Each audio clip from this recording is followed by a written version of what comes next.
இட்லி, தோசை, சப்பாத்தி நல்லா சுட சுட சாதத்தோடு வச்சு சாப்பிட்றதுக்கு ஒரு சுவையான தக்காளி சட்னி செஞ்சு பாருங்களேன். ஸ்டவ்வை ஆன் பண்ணிட்டு கடாய் எடுத்துக்கோங்க. அதில் 2 ஸ்பூன் எண்ணெய் சேர்த்துக்கோங்க.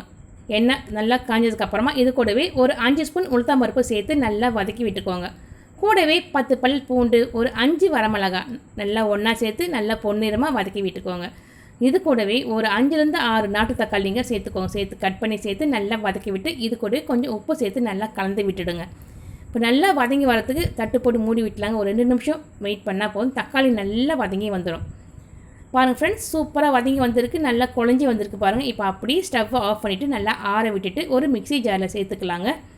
சேர்த்துட்டு அரைச்சி ஒரு சட்னி பதத்துக்கு கொண்டு வந்து ஒரு பவுலில் மாற்றிக்கலாம். பாருங்கள் ஃப்ரெண்ட்ஸ், சூப்பரான ஒரு தக்காளி சட்னி ரெடி ஆகிடுச்சு. கண்டிப்பாக ட்ரை பண்ணி பாருங்கள். இதுக்கு ஒரு தாளிப்பு கொடுத்துடலாம். இப்போ நான் இதுக்கு இட்லி தாங்க எடுத்துருக்கேன். சூப்பராக இருக்கும். கண்டிப்பாக நீங்களும் தக்காளி சட்னி ட்ரை பண்ணி பாருங்கள்.